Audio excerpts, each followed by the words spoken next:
My name's River Barker. I'm an alcoholic. I've never been here on a Thursday night because that's when my home group is, so I wasn't expecting this many people. I usually come out on a weekend gig or something with my sponsor if he comes out here and speaks or does some workshop. But no, it's good to be here, good to be sober. My sobriety date is May 19th, 2013. I do have a home group. It's called There's a Solution Group in Holly Springs. We meet Tuesdays and Thursdays from 7 to 8 p.m., so if you're ever out there in that area, please come on out. I do have a sponsor that I stay current with, and I try my hardest to sponsor other men and meet with them on a weekly basis as well and try to take them through the book and the steps and the traditions the way I was. You know, it's funny, Brian, he was like, yeah, man, you want to come and speak? This is where the legends are born. And I look around the room, and I'm like, okay, like I could see that. But then I look at Brian, I'm like, I don't know about that. Keep coming back, Brian. But no, it is good to be here. Primary Purpose Group. It's a good It's a good name. I was thinking about it while the readings were going on. Sometimes we can get fogged up on just what our primary purpose is, whether it's at work or Alcoholics Anonymous or church, whatever it is that we do. Sometimes, there's so much other worldly stuff going on that we can really get lost. So it's good to be here and get centered on the primary purpose. So I'm kind of supposed to share what my life used to be like, what happened kind of brought me to Alcoholics Anonymous, and what my life is like today. And through that, I'm going to talk about God a little bit and my relationship with Him and how it's grown throughout all these transitions. I'm from a small town called Piedmont, Oklahoma. I have 3 older brothers, 1 little sister. My dad was an engineer for 45 years. My mom still works the same job for like 30 plus years. I grew up in a very normal household. My parents are still married today. So I really have no excuse to sit here and say this is why I drank. My parents did this, or my brother did this. I've tried to find a lot of excuses, but in reality, I had no reason to do the things I did. But growing up with 3 older brothers was pretty fun. They tried everything, and then I just kind of got to pick and choose what I wanted to do from the reaction of what happened to them. Unfortunately, here I am, so I'm not very good at choices. But my parents did a really good job of trying their absolute hardest to give us the best life that they could. They put us in a private Christian Lutheran school. We were there, had to learn hymns, had contests on who could recite the Bible the fastest, the books of the Bible in order, in alphabetical order. And that was just the life I grew up in. I lived a very sheltered life, and I don't know if they sheltered us, but it was just we were sheltered. I don't think I even knew what a cigarette was until I was like 12, 13 years old. So we lived a very sheltered life, and it was just all based around the church and the Christian school, and that was our life, and sports. Then as we got older, things started to happen. The Christian school we played at, or we went to school at, they only played basketball. And then if you finished school there, you had to go to high school in Wisconsin. So we decided to convince my parents to let us go to middle school in the public school system so we could play sports, football, basketball, baseball, that good stuff. So my brother switched over first, and then me, and then my little sister. But that was when reality really, really hit us. I remember my brother would always get in a lot of trouble doing different things, and then I would get in even worse trouble, and my parents treated my brother better than me. These are these delusional thoughts I had. I was a middle child, so I have 3 older brothers, but 2 of them have a different mom. My dad married a woman and had 2 brothers, and then their mom passed away when they were 15 and 19. Then my dad married my mom. So I really only grew up with 1 older brother and 1 little sister kind of living in the house full time. So I always felt like I was a middle child. I would use any excuse I could to make myself feel different. And that was how it always was. I always blamed my parents for treating me wrong, and this is why I do these things, is to get your attention, because you guys don't pay any attention to me. You pay attention to the older sibling and the youngest one, but you always leave me out. But So in middle school, I started to be kind of defiant, and I don't know why. I don't know if it was to get attention, just to get people to look at me or what, but that's just where it all started. I remember the first time I drank and got drunk. I got arrested the first time. I was like 13 years old. The funny thing was I lied about it. I said I was 15 years old, so they thought it was my older brother. So when they came and picked me up, they were pissed that it was me and not him.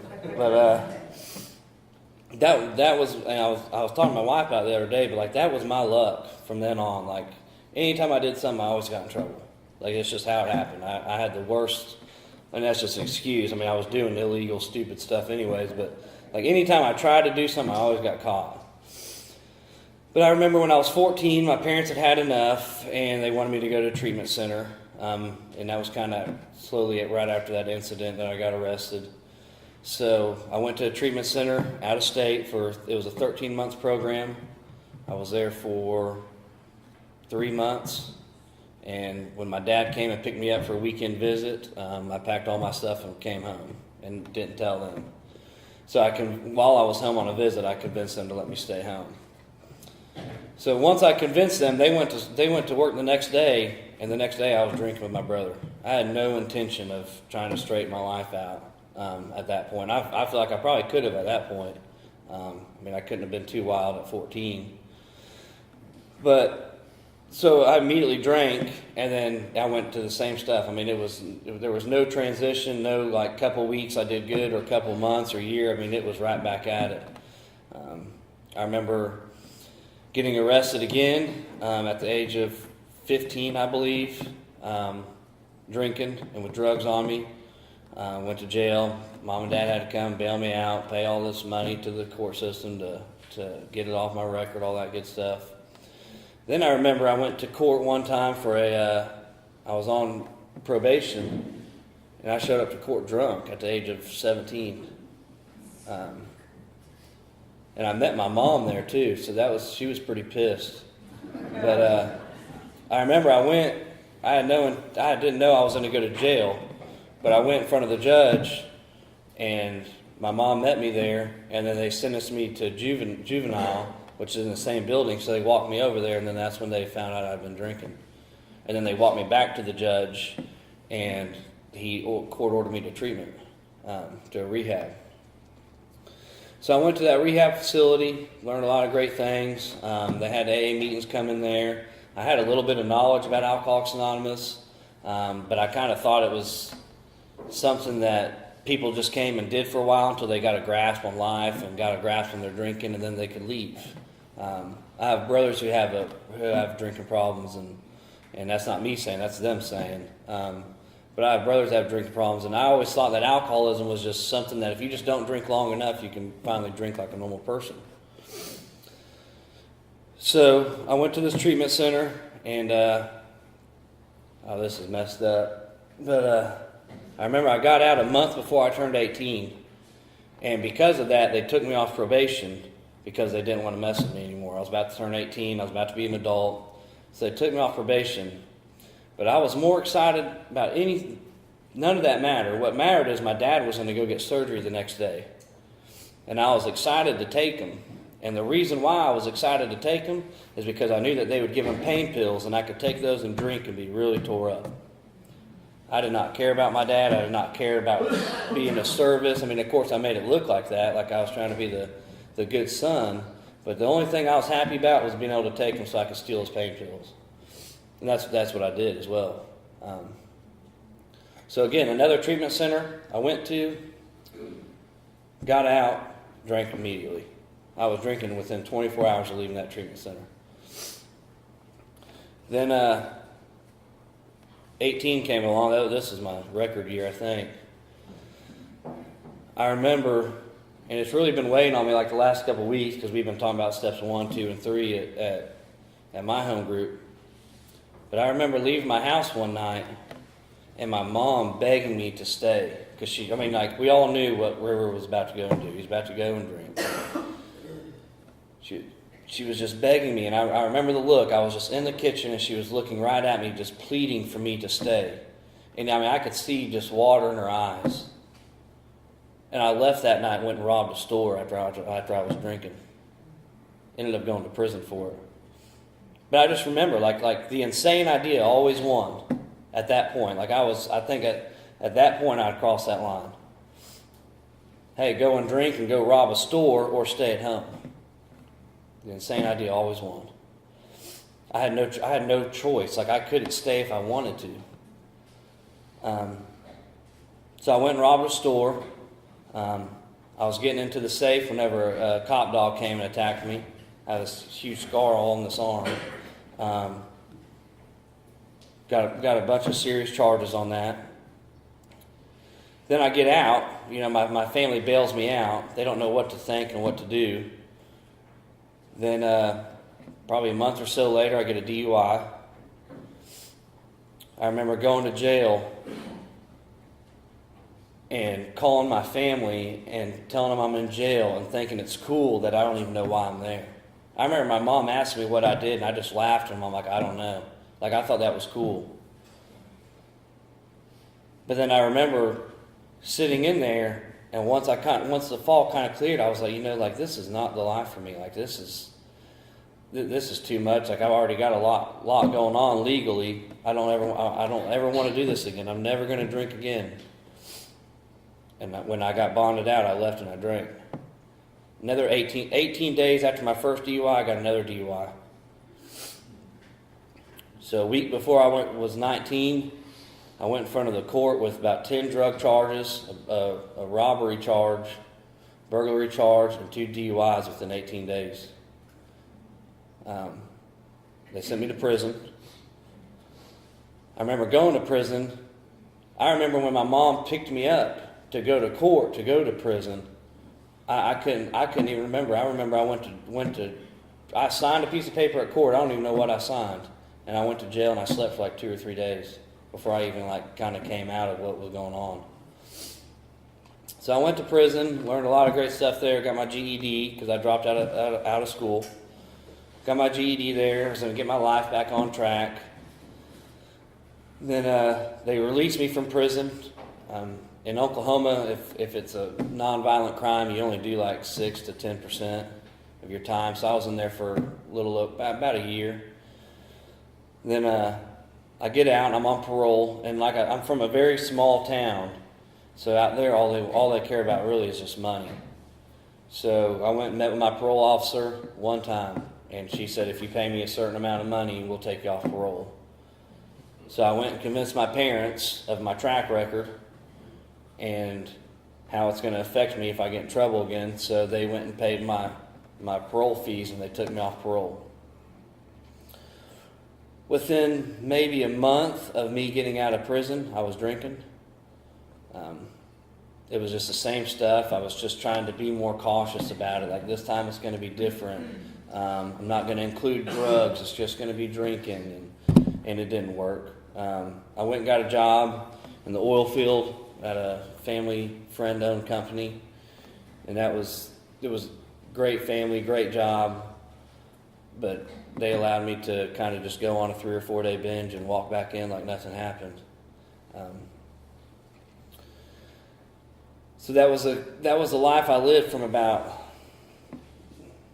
1920 to 20 years old till about 23. I just went to work when I did work, and I remember I would come home and sit in my parents' driveway and just sit there and drink all night long in my car, all by myself. I used to drink back in the day when I was a teenager and stuff. I used to drink to be able to socialize with people and be a part of and being able to connect with people on a social level. And in the end, I drank to get away. I drank to escape. I drank to try to not feel everything that was going on.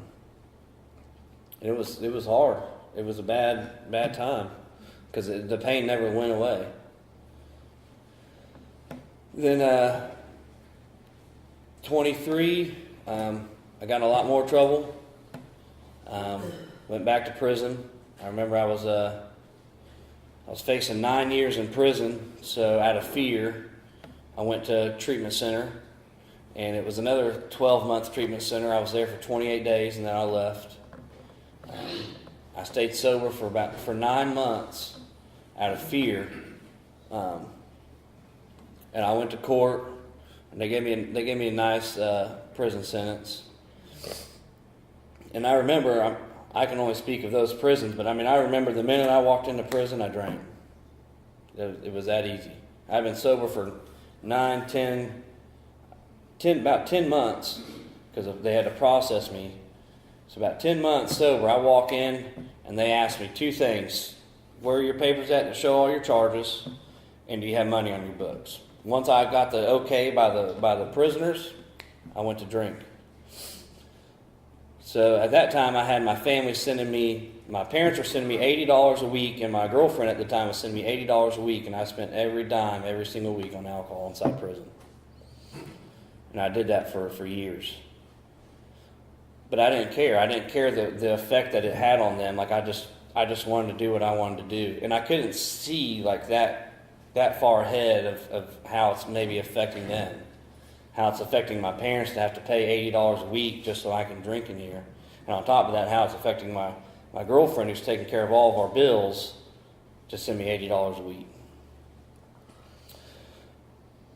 I remember I left that prison and went to a work center and filled a breathalyzer.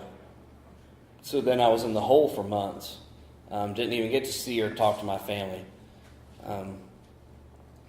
Just the things I did was just so stupid, but it wasn't that I didn't want to stop drinking, I just couldn't. I couldn't just stop long enough to just get a grip on it. But even if I did it, I always ended up drinking. There was no defense against it. I remember looking at my track record, going to prison, and then walking into prison and drinking. It's insane. But I was completely powerless over it. So I finally got out of prison, and I was facing the same thing. Hey, if you pay this parole fee, we'll take you off parole. So my family, they paid that. And I'll tell you this, that through all this, my family had to sell cars, has had to get numerous mortgages on their house just so they could afford to try to help their son. But I went back to the same stuff. I went right back to that oil field job, right back to working for 3 days and getting off and drinking for a week, and then going back, wanting my paycheck and wanting to go back to work. And luckily for me, they allowed it. They allowed me to do that type of stuff. So that was what I did. Then I remember one of my problems though with drinking was I would drink, and once I reached a certain point, I just wanted to go to sleep. I could go to sleep anywhere, in any bar, any booth, it didn't matter, in any car. That's just what I wanted to do once I reached a certain level. But I wanted to continue to hang out with all my friends and do things, but I just couldn't hang that long, if that's how you want to put it. I just couldn't hang. So I decided to start mixing cocaine with drinking to make me be able to last longer and drink more. I don't know if y'all know this, but if you snort some cocaine, you're sober. It's like you never even drank. So once I got bad enough on that, I went to treatment for cocaine. But it wasn't alcohol's problem. And I remember, even coming into Alcoholics Anonymous, I had no intention of being here today sober. None. I didn't want to get sober. I just wanted to drink like a normal person. That was it. And I had this delusional thought that I would be able to at some point in time in my life. So I went to treatment for cocaine, not drinking, not anything else, just strictly cocaine, because that's the problem. 2 DUIs in 18 days, but it's not alcohol. Go to treatment for cocaine. My family pays for it, of course. It's in Florida, and I come back home. And I remember thinking, okay, I'm not gonna drink for a certain amount just so I know I'm safe and not gonna snort cocaine after drinking. So I remember the day. I remember it was maybe somewhere between 3 to 6 months after getting out of treatment. I just woke up one day and was like, today's going to be the day I drink. I'm safe now. I'm safe from never doing cocaine again. And I drank, and that was the tip of the iceberg. I remember I drank and I never stopped until I got sober. It was just terrible. I mean, it's like I never even had stopped in the first place. Just going to work every day, buying a 24-pack, coming home and just drinking by myself. And I did it as long as I could until I just had to give up. In the end, I remember I was taking alcohol to work to drink on my lunch break just to hold me over until after work. I remember I wouldn't be able to come in for a couple days, and then they would let me come in on like a Sunday and work and pay me cash just so I could go and buy alcohol afterwards.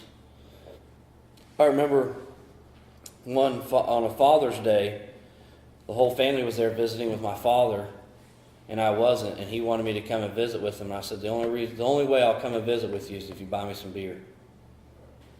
I didn't care, and it was just like that was me. All I cared about was alcohol. And I remember one night, I was still dating the girl that was with me through prison. We dated for about 4.5 years. I put her through hell. But I remember one night, I had this huge cake party. I'm going to be very honest and open just about something real quick.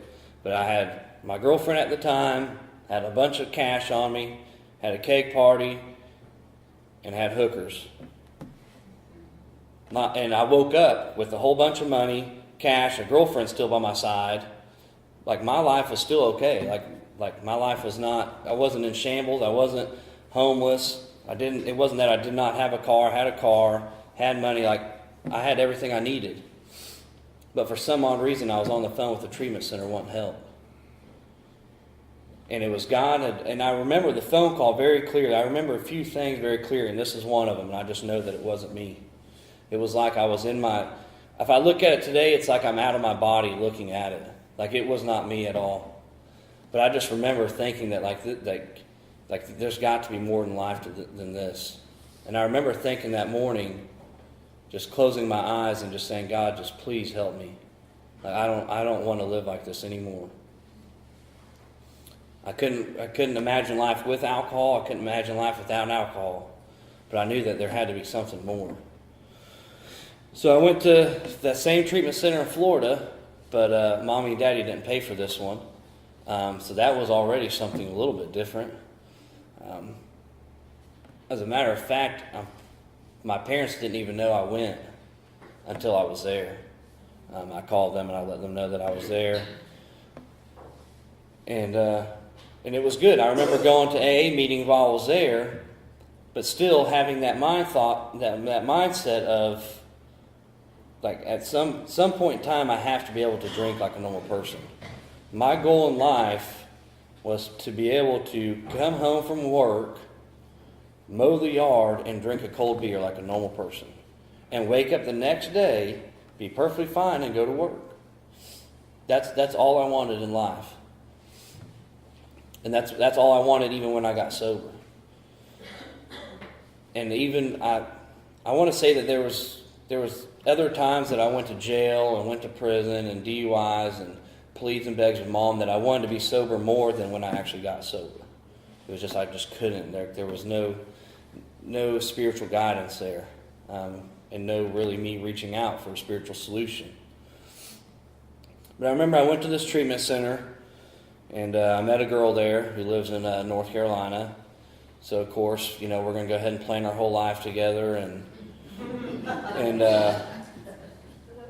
I convinced my parents. My dad had lived in North Carolina before, so I convinced him that, hey, I want to try something different. Like, Oklahoma's my problem. My brother's my problem. This is really going to help me stay grounded and stay sober. So they actually paid for me to go to Oxford House in Raleigh, North Carolina. That girl I met there got out a little bit before me, like a week before me. She was supposed to pick me up at the airport. She never did. Never seen her since. Set me up.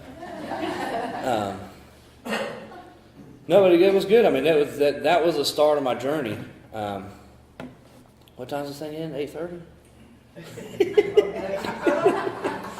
No. But, no, I took a taxi because I had to. I was stranded to an Oxford house. There were some great men in there. They're all phenomenal men. They did everything they could and went out of their way to try to help me. They did a different program though, which is great. And you have when you get there, you have to do like 7 meetings a week, like a meeting every day.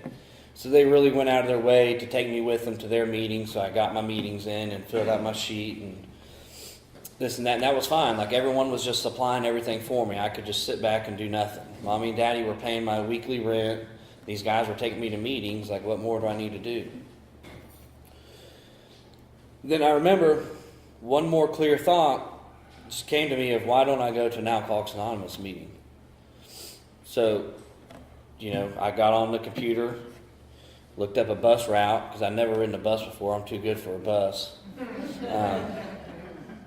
Looked up the bus route and I got a ride. I took the bus to an Alcoholics Anonymous meeting in Raleigh. And I remember I walked in there, I kind of sat there quiet for a second, but once they kind of allowed some people to talk, I remember, I tried to take control over the whole meeting and let them know that I was here and in town. And but I did. I actually got very honest, and I said, I'm here. I'm an alcoholic. I need help. Like I'm lonely. I don't have anyone here, and I want to go home. And I remember that was it. Like no one cross-talked or nothing. So then I just kind of sat there like, okay, what now? But I remember after the meeting, two gentlemen, and one of them still an important part of my life, came up to me after the meeting and they're like, hey, you're going to go out to eat with us. And I said, well, that's fine, but I can't afford it. Like my parents pay my bills and they kind of give me a tight budget and I can't afford to go out to eat. And one of them said, man, we'll pay for you. It doesn't matter. Now, to this day, I would say that same man has probably paid for over 100 of my meals to this day. And not because he's wealthy, because he's not, but it's just because that's just what we kind of do. We help each other out and it's to get people involved in the fellowship. And I remember going and sitting at I swear, people, we went and sat in a bar. And, it's like that's where I'm always eating at today, I swear. But we went and sat in a bar, and these guys talked to us, and one of them mostly did the talking. And they talked to me the way no one has ever talked to me before. They said things to where I knew exactly what they were talking about, and I could identify with. They know what it's like to sit there and see their mom with tears in their eyes, begging them not to go out, but yet they go out. And it's not because they want to, it's because they can't not. They spoke of alcoholism in a way that made it attractive to me. They spoke about it in a way and they spoke of their drinking problem. They didn't preach to me. They didn't tell me what I had to do or what Alcoholics Anonymous was. They just kind of shared their story and made me be more and more interested in what they were doing. And that one gentleman who paid for my meals, he ended up becoming my sponsor for about 3.5 years. And we had a great relationship. But sobriety has been very tough for me. And it's no one else's fault. It's my fault. But I remember I came in, I met with him every single week. I worked for his roommate, which was a great job. I had a company credit card. They helped me get my license back. I had vehicles to drive, work trucks. All that was great. I met with my sponsor every week. We went to the same meetings. We had the same home group. We tried to have service that he did. I didn't. I always got out of him. But everything looked good if outsider looking in. Like here's River. He's going to all these meetings. He's got a home group. Like he's doing the deal. But in reality, once I did the 12 steps of Alcoholics Anonymous, I shut my book and never opened it again. Like the work is done. Like there's no more work to be done. And I remember him telling me like, hey, there is more work to be done. And I'm saying, no, I don't want to do anymore. Like I'm done. At least give me a break at the least. So, like I said, at that time I had a job. I'd met who's now my wife. We had a dog. We had a nice little house. And slowly but surely, I just kind of stopped going to 4 meetings a week and went to 2. And then that turned into 1, and then that turned into none. And what happened for me without doing anything spiritually, because see, I had gotten all these things. Like I said, I had the job, had the girl, had the driver's license, had the cars. Alcoholics Anonymous did not give me that. God did not give me that. I got that myself. Like I busted my tail to have these things. Like I paid for these things. Like this is all mine. This is what I've done. And probably from the age of, I would say 15 years old, I'd cut God out of my life. And even when I came into Alcoholics Anonymous and I got sober and I did the 12 steps, God was the same person then as he was when I cut him out. He was just someone that I didn't want his help. I can do this on my own. Like I'll say these prayers, I'll get on my knees and hold your hands and mumble the words, but there was no power behind it. Like I wasn't truly doing the things that it talks about in this book. Like asking God for guidance. No, I could guide myself. Turning my will and my life over to God, I'll say it, but I'm not going to really do it. And I mean, unfortunately, the prayers in this book are more than just words. I shouldn't say unfortunately, but luckily they're not just words. Like I can't just say them and they come true. I have to put action behind it. So I still had no relationship with God, so I was doing nothing spiritual. And I'm going to get honest again for a second. It's unfortunate, but when I quit AA, this is what I did. I beat my wife regularly. I furnished my whole entire house with a company credit card. And I stole a lot of money from the company. That is with a year and a half sober. I want to say about 15 months sober, and I did that for a long time. I did that for 9 months. My wife, in the end, was on her knees begging and pleading me to go back to Alcoholics Anonymous. When you're sober like that and you're doing things like that, like it tears you down. But I just refused to give up. I refused to give in to this. Like I wanted to do it my way, and it took a long time and a lot of heartache and a lot of hard times to do it. I remember my company caught me stealing. I came up with some grand excuse as to why I was doing it. It's y'all's fault. Y'all are treating this employee better. I'm the foreman, and this is this guy. Like he doesn't need to be having this much money and stuff like that. It was. I remember I bought my groceries on a weekly basis with the company credit card.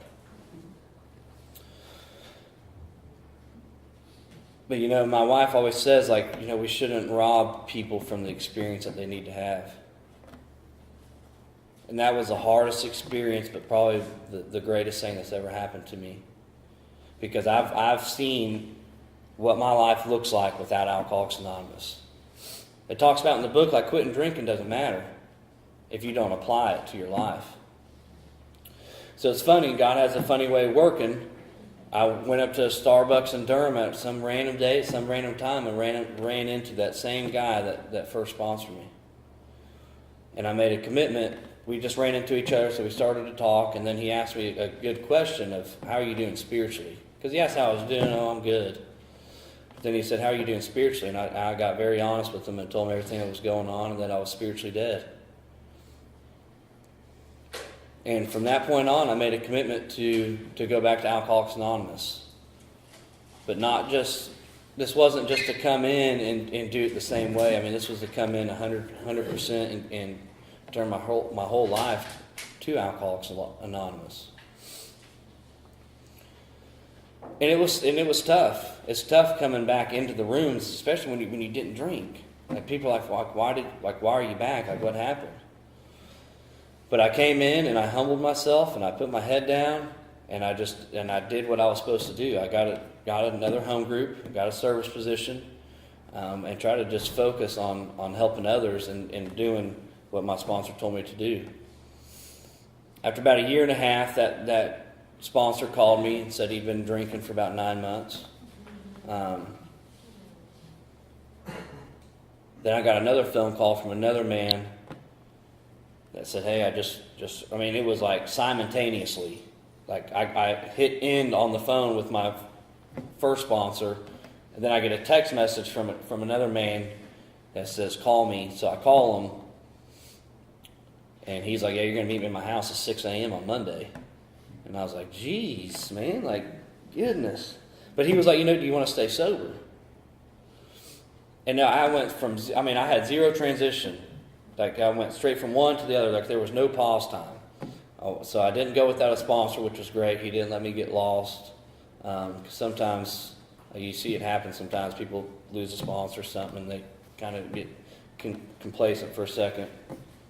So I got another sponsor, and he's still my sponsor today. I meet with him on a weekly basis, try to. He cancels sometimes.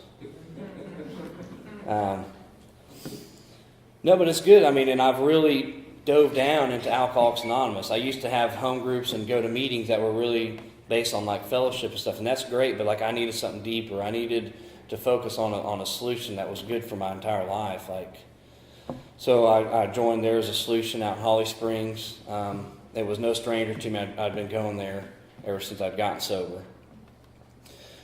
But it was a completely different sobriety that time. Like, it was a whole new seriousness. Like, I've seen firsthand what happens to me without a spiritual solution. And when I came in this time, I knew that I needed God's help. Whatever God is, I could tell you from the time I actually got serious about this and really took these steps until today, I really don't understand or can comprehend or define my God any much more today than I could then. I don't. I just know that I believe that there's a power out there greater than me, and when I pray and I mean it and I take the action that's behind it, God helps me. So, the steps, though, I love all the steps. Like step 1, powerless, and my life is unmanageable. My life has been shown to me firsthand that my life is unmanageable with or without alcohol. 2 and 3 talk about God and believing in the power of God, and then letting God kind of take over. And it sounded like a lot of things I'd done in church. And here I'm going to say these prayers, and then I got to walk up the hill and go get the tablets with the 10 Commandments and start knocking on people's doors. But it really wasn't that. Like, I've never once had a talk with any of my sponsors about God, or what it is, or who it is, or what religion is it based on. I've never had that discussion. It just never came up. It doesn't matter. All that matters is I believe in something that's greater than me. Then 4 and 5, I love doing an inventory. I love it. I think it's so cleansing of the soul, getting everything out there on paper and writing everything out, and then for me to be able to see my part in it, because that's what I'm worst at, is seeing my part in a lot of things, and then getting honest with somebody about it, and then being able to help me see different character defects where I'm wrong and areas that I can improve in. Then character defects, you're just kind of praying over those things that came up and trying to live more spiritual. And the cool thing is about that step is, like, even if I pray for honesty, like if I'm honest and I pray about honesty, God will make me more honest. If I'm hardworking and I pray about a characteristic of being hardworking, God will help me to be more hardworking. It's not just on the negative, but it's also on the positive. Making amends. I remember when I first got sober and I first worked the 12 steps, I never made amends to anyone. What happened was I stayed sober long enough to where my parents said, River, I remember this clearly. My mom told me one day, River, if you keep staying sober, we'll probably just forget about all that you've done. And I said, well, that's good enough for me. I don't know. Guess I just made amends to you. And then I remember I went to visit them one time, and what I wanted to do was get them all at the dinner table and just assault them just one at a time, just get them all at once. But I never did it. I never once made amends. So So in the last couple of years, I've actually sat down and had private conversations with each individual and really been able to make amends. I try my hardest all the time to make amends to my wife. Made amends to that company I worked for, paid them back all the money I stole. I'm actually in good somewhat good standing with them. I mean, I don't talk to them all the time, but if I run into them, like, everything's okay. So that's, I love making amends just because of the spiritual process. I mean, the spiritual process that's behind it and the work that goes into it. And then 10, 11, and 12, just kind of the maintenance steps of trying to stay on this path that we're on. Praying in the morning and trying to meditate and getting more and more connected to God. That's somewhat of my purpose today, is just kind of get closer and closer to God so I can know what it is that He wants me to do each day. And then most importantly, just trying to help other people. You never know how important it is to help someone until you're the person that needs help. I know what it's like walking into a place and wanting help and not getting help. And then I know what it's like walking into a place and getting all the help you need and more. And it's a lot better to do that for others, to make that an option for others as well. And then I love the traditions. The traditions rock my world. They're my favorite thing to learn about. I love to hear my sponsor go and give talks on living the traditions, because it is just so profound of how I can apply these to my life. And my favorite one is I have two favorites. It's probably money, property, and prestige. I own my own business today, which is crazy, and it's legit. I pay taxes and stuff. But we try not to let money, property, we don't make a lot of money, but we try to stay current on that. We try to, and there's an excerpt in the book somewhere, but basically it says, don't take care of spiritual things and material things will happen. And that's kind of what we focus on. If someone needs help, like we just did a job for someone who'd gotten robbed by another contractor, we don't try to make it about money, we just try to make it about helping other people and not getting lost on money, property, prestige. And another one of my favorite ones is principles before personalities.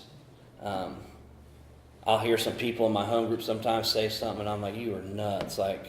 You are the craziest person. Or someone else say something, and I'm just like, I don't like you. Or someone else is holding an event that I don't agree with and that I'm not for. But I always, if I'm supposed to, I show up. If I tell people I'm going to be somewhere and I get mad at them, I still show up, because that's the principle behind it. There's so many principles in life, and with everything that goes on in the world, my personality can change, but I need to stick to those spiritual principles. So again, thank you guys. I appreciate it. That's all I got.